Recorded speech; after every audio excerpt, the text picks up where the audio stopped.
e tati silmaji capanɗe tati liyamde sappo e tati silmaji won o Burkina Faso ɗo RFI fulfulde on wakkati woni.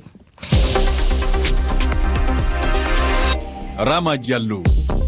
ete ɓoyte nguɗe kibaruji ɗiɗo RFI fulfulde handena laamu o Mali ɓakki gollidan bangandenagu hakkunde leydi Mali e Faransi ɗo e lebbi jeegom garoji so potal heɓaka ngal jokkoliral wasata timmude e nanan konguli Abdoulaye Mayga jottinɗo kibaru laamu wodi du hande laati lewru tati lewru ndu gonɗen du en o nyalande wakkati ketanaɗo du o rende hakkiji jayniyankoɓe rafindenagu nyakude gullitiɗi ana hisa e caɗele goɗɗe e ɓe golloɓe en jatto Burkina Faso jantore Yaya Dembo Tambura ana wata ɗintiɗor maji wodi du ley ɗon en to France gollidan hakkunde kamɓe fodiɓe jonin filade hono sungoji député en ko warta Jean-Luc Mélenchon kanko kungiɗo laamu imo won hen filude jokkodirde e peɗe politique goɗɗe. On calminama ɗo RFI fulfulde e lekibaruji meɗen nyaloma to leydi Mali puɗɗirten e ton en laamu Mali ɓakki gollidan maɓɓe bangal konunkaku hakkunde maɓɓe leydi France goygol laamu ngu holliti anniya ittugon hono gollidan hakkunde Mali e Faransi so potal waɗay ɗo e lebbi jeegom garoji sabu laawi gollidan ɗiɗo en dartaki kasin. Colonel Abdoulaye Mayga o yottini goygol ngol to télévision leydi ndi hankin en keɗoɗo Abdoulaye Diko ana filta konguli makko. L'attitude unilatérale du partenaire français. France tan yamiri e hoore mum tawi dawridak tati e joyi lewri jeego ɓurde yetan ujunnaje e nogay go'o darnude goldel hakkunde mum e kono Mali darni golle Barkane walda e ɗum France yamiri kasin tawi dawridak ɓamtugol kono Barkane e Takuba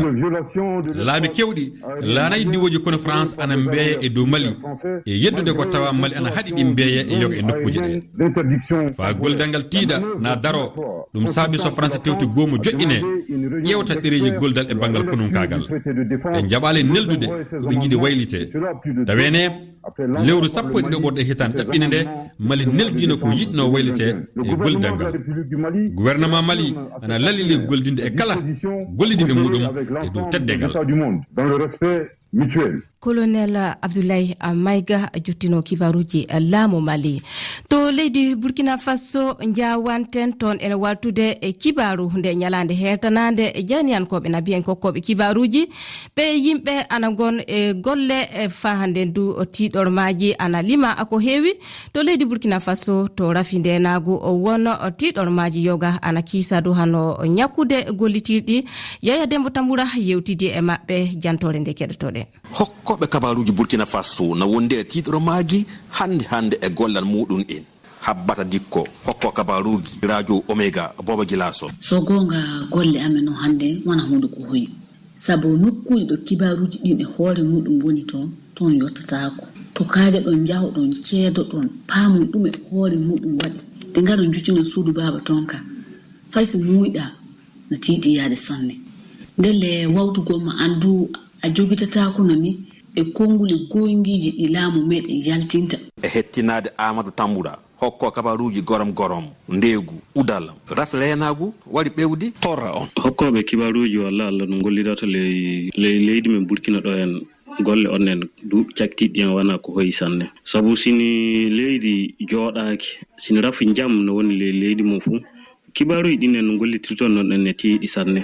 sabu onon e koye mon kokkoɓe kibaruji ɓennen sino wana tawe no kakkilano koye mon yo haala fahande Yero Diallo hokko kabaruji Bobo Gilaso fahande en sa heɓi kabaruji ɗin no wattade keɓa kabaruji laaɓuɗi yo hunde tinne sande fahande ɗum on banggal guineji gollitirɗi sono gogana ɓe gowdi ɗum on saɗɗaji ɗon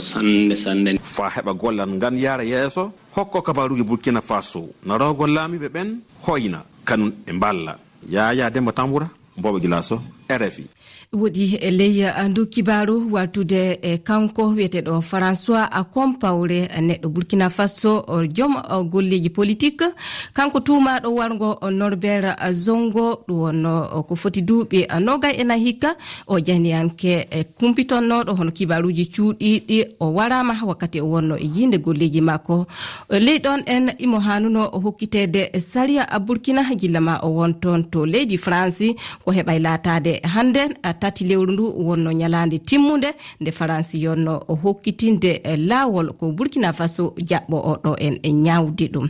wodi du e ley kibaruji ɗi to leydi Niger ton Antonio Guterres hewti kenga cagande o tawano ɗo leydi Senegal ɗo hande o naati diwe ƴewde hono koɗolɗe yoga to dilluɓe gure muɓɓen tawa to walum ɗum wono nokku to yimɓe ferɓe nokkuje muɗum ɓen waɗuɓe hono ujunaji temede e 26 on jooɗi e ley ɗon jewte tawaɗe hakkunde makko e hoorejo leydi Niger Mohamed Bazoum o warti manude laamu Niger imo yeli fa hande ndu oni jokka wallude hono golleji to Niger wallude ɓe e bawɗe bangal haɓude e rafindenagu ɗum Mohamed Bazoum kam du ñagoken e nden ñalande leyɗe Sahel gollida haɓude e rafiji kewɗi ko gon e leyɗe maɓɓe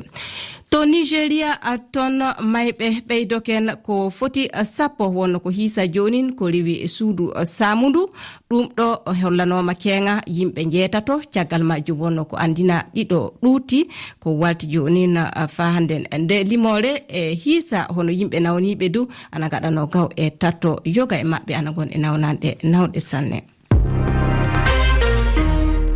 kibaruji meɗen leyɗe janane to leydi France ton caggal nde sungo hoorejo leydi ndi waɗa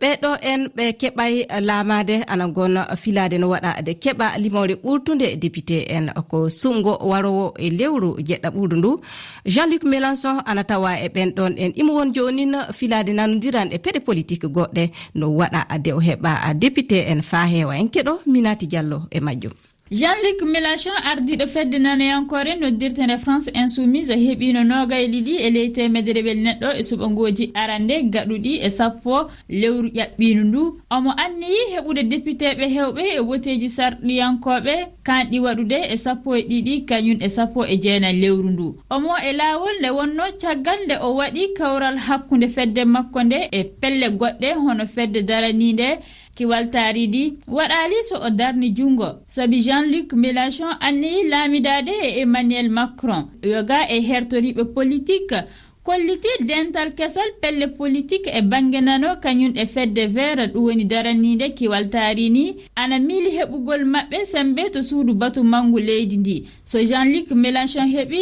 na o laato hoorejo gouvernement Emmanuel Macron e laamu mum ɗiɗaɓo ka wana orgal député ɓe tan ɗe pelle politique kawri e mun ɓe kawri e gollidal e bangue sariyaji ngam waylitinde toɓɓe yogaje hertamoya e fandu kiwaltarini e dow ɓeydugol moƴƴere francinaɓe woɗi e ley kibaruji ɗi to États-Unis toon en suudu saria indirtendo cour suprême ana wona anniya joni accintinde hono dabare gonnoɗo hoynede bangal hokkude rewɓe lawol bonnude e deedi e jeɗɗije yoga arani moy tabitinde e o saria ɗum ɗo en ana laati duko hakkude e kamɓe yimɓe États-Unis en keɗo leyɗon en kibaru ko nutodiraɗo meɗen waɗani en ceeno Mudumba e wiinde jeyde politique o annuye on ƴettama ka suudu ñawirdu mawndu ñawoɓe mawɓe jowo e nder jeenayoɓe ɓen woti montugol ñawore ro e wada ɗum noon hino ara battinde fota hanere ɓortodeedi e nder Ameriki saabinde tawno Ameriki hino rafi sariya gendi hertinaniɗo alhaali on sariyaji ɗin fop ko e nden ñawore nde duuɓi 49 yowi suudu ñawirdu ndun on sa'i jonnuno rewɓe ɓen hanere bonnu reedu ha jonte 24 caggal reedugol maɓɓe ɗum waɗi sariyaji heewuɗi e nder dawlaji fina tawayankoji anyuɗi ɓortodeedi hino sakka rowani suudu ñawirdu ndun liɓuno sariya mo diwa Louisiana ƴettuno kono gila on tuma ñawoɓe conservateur en heɓi tiɓural janal ka suudu ton ɗum jonni ɓe doole montugol nde ñawore nde adinoɓe ɓe waɗuno e harale suudu ndun hino andira teddingol ñawoje feƴƴuɓe si nde furñi tan nde gonginama diwe 26 hino heblini sariyaji ɓittinayi ɗi hanere bonnu reedu ɗum noon hino taƴini deedi bambamɓe ɗum ka leydi ga. Ceerno mo Dumba, New York, RFI. to du o ley hamde wonde joni hakkunde Russie e Ukraine ana jokki leyɗe wallije Ukraine ana jokki kamɓe nde hoynude e ɗon ballude fa hande Ukraine yamde 13 silmaji 10 woni ɗo RFI fulfulde jokkitade ga kibaruji ɗi. Fatoumata Sisa wane calminten. Fatou a salminama. Mi salminima Rama, mi salmini dendagal heɗiyankoɓe RFI fulfulde. Fatou ko won toɓɓere ne ndesan ɗon heɗiɓe hande yewtere nde hino yowiti e jeytare jeydeyankangal ko ɗum woni fi toɓɓere nde hande ɓarɗe gandi ko ñalande hertinanande e kañum ñallal ngal. ɗum woɗi kumpitoɗen ko winda e jeydeji ɗi. ko winda e jeydeji. Abdoulaye Dicko a salminama. Mi salminima Rama Diallo, mi salmini kamɓe heeɗiɓe RFI fulfulde kala hen ɗo ɓe tawa. Abdoulaye ko winda e jeydeji ɗi. No nanirɗa joni ni no Sisa wani wini hande yo ñalande teddinirande teddinde hono jeydi en kagal ɗi jeydi ɗi wonko bindi hen ɗi bindi du e dow lural hakkunde na dow lural jokkugal fa han ñande fof hakkunde leydi Mali e leydi France. Abdoulaye nde ñalande jeydiyankoɓe woni ko puɗɗirten non jaati talatar handen tati jeeyi ɓurdu ndu woni ñalande hertanande teddinde ndimaku o jeydiyankagal jeyde Media Congo kañum nantini hiisa ka gollirde daraninde rende jeydiyankoɓe hokki e dow Congo e winde gollirde ko foti laabi 75 jeydiyankoɓe kaɗa gollude gollal mum enna lebbi tati hono caggal sariyaji kewɗi ɓama fa tawe ana nantinoɓe kabaruji ɓe ɗum ana ndene hakkeji mum enna teddine fa han noon wi jeyde nde ko sarta ko wala fuu ko waɗa henna. Media Congo wi jeydiyankoɓe leydi ndi ana keddi hemde tiɗallaji e leydi Congo fof jonnoon ko ɓuuri hen nawde e ko ɓuuri hulɓinade hen e ɗo ɓuuri hulɓinade hen yo funnange Congo jeyde leppi to Burkina kayno warti e kuuɓal no jeydeji ɗi nano jeydiyankoɓe jogora e ley leyɗe meɗen Afrique nde jeyde wi wakkati fof kononkoɓe ardiɓe leyɗe ɗe mette mawɗe kollata so ni jeydeji ɗi na ɗo jeyde yaltini na nantini ko wana miijo mabɓe kamɓe kononkoɓe ardiɓe ɓe ɗum ɗon ana ɓe kolla henna mette mabɓe fa sanne hertanade alahaali to leydi Mali wi enna ndeɗo jeyde to ɗum woni to Burkina jeyde les pays ɗi tiɗalaji e tawede won leyɗe ɗe hono ɗe won leyɗe ɗum woni ɗo jeydiyankoɓe teddina e muɗum na ɗum jogui e muɗum jamma. Rama Diallo ndin leydi woni leydi Namibie e wi jeyde Voice of Africa ɗum saabi so fedde mon addunaru ndu woni fuɗɗi toon jaati mawninde ñalande hertanande e teddinde ndima ko jeydiyankoɓe ɗum fuɗɗi hitande ujunere 1991. Abdoulaye toɓɓere wonde nde ko ngal luuran hakkunde Mali e France non jeyde wakkati seeɗa kañum waɗi lamdogal e ɗin ɗon alhaaliji yeru e tammo haɓago timmata woni hakkunde Mali e France e kasen tammo cergal hakkunde e leyɗe ɗiɗi ɗe e selli e nde jeyde Burkina wi kasin ko tawa hen fof ñande fof wonko yiyete ko hollata hono giɗiragu wonti ngaygu hakkunde leyɗe ɗiɗi na mbiyanna yiɗodirnoɓe gonti woñodirɓe handenna gilla e haalaji mettuɗi e dow nantinirɗe kabaruji mbatta e haalaji mettuɗi fa hankasen yettiki joni kay golleji e cergal jokki e haalaji ɗi kasen ko ɓuuri fof nawde e hulɓinade yo banggue fof ana heddi hollude kañum ɓuuri jogade sembe e jeyde mon Afrique kañum du ana lamdi tammo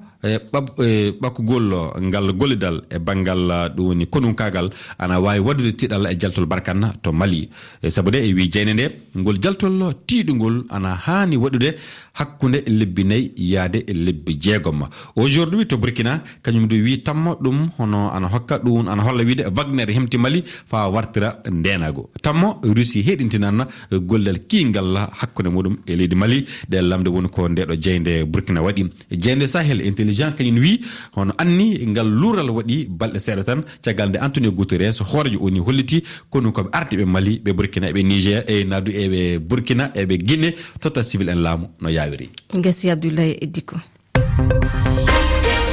RFI Ségou e dow 93 toɓɓere 6.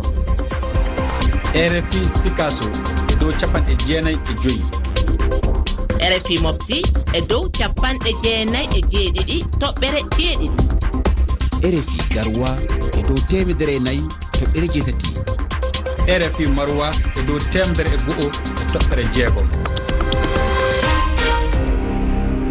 on jarama sakiraɓe kedde heɗade kibaruji ɗi dow RFI fulfulde joni onon e Fatoumata Sisawane dow nde yewtere hande ñalande heltanade e jeyniyankoɓe nabiyen kokkoɓe kibaruji.